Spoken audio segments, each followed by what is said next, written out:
বন্ধুরা, দেখতে পাচ্ছেন আমার একটি 18x18 ইঞ্চি গ্রো ব্যাগে আমি আজকে কালা আঙ্গুরের চারা রোপণ করব।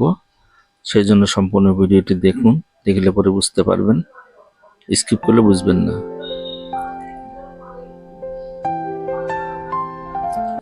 বন্ধুরা, সবাইকে স্বাগতম জানাই মুশফিক অর্গানিক গার্ডেনে।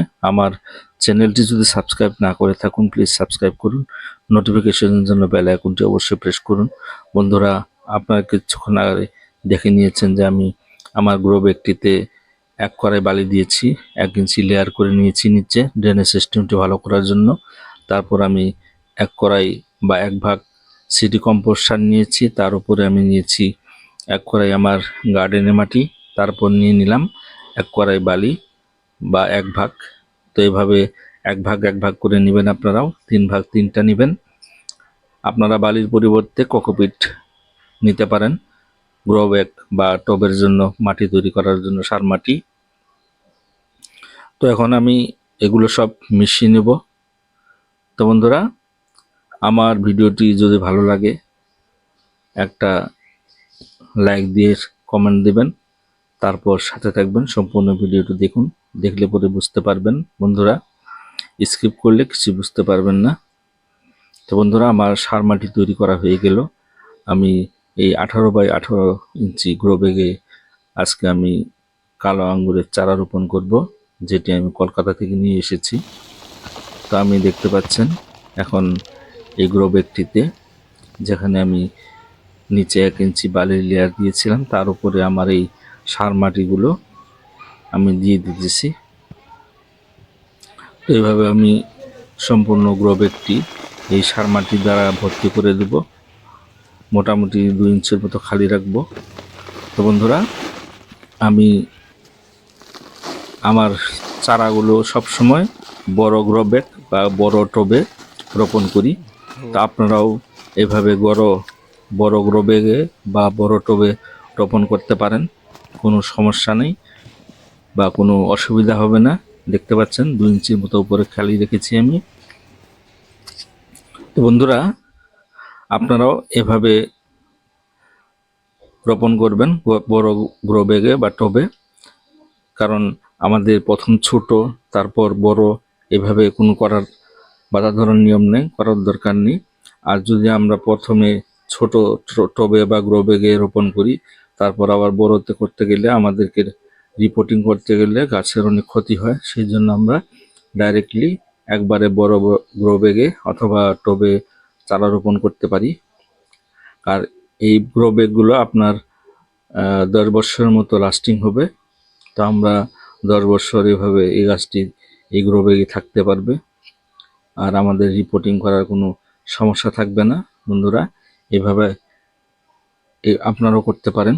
তো দেখতে পাচ্ছেন আমার এই কালা আঙ্গুরের চারার প্লাস্টিকটি আমি খুলে নিলাম ভালো করে, যাতে করে আমার রুটগুলো কোনো খারাপ না হয়।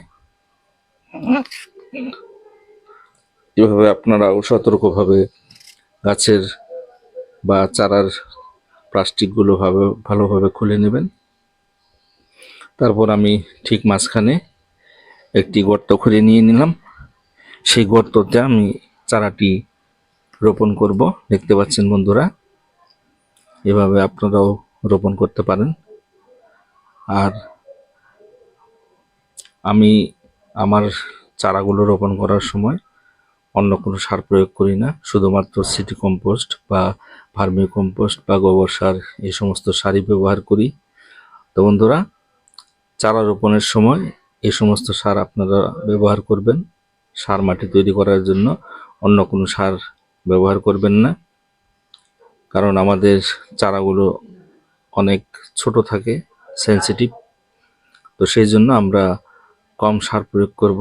তারপর 1.5 মাস অথবা 1 মাস পরে আমরা সার প্রয়োগ করব। কী সার প্রয়োগ করব সেটা আমি ভিডিওর মাধ্যমে আপনাদেরকে দেখিয়ে দেব। বন্ধুরা, দেখতে পাচ্ছেন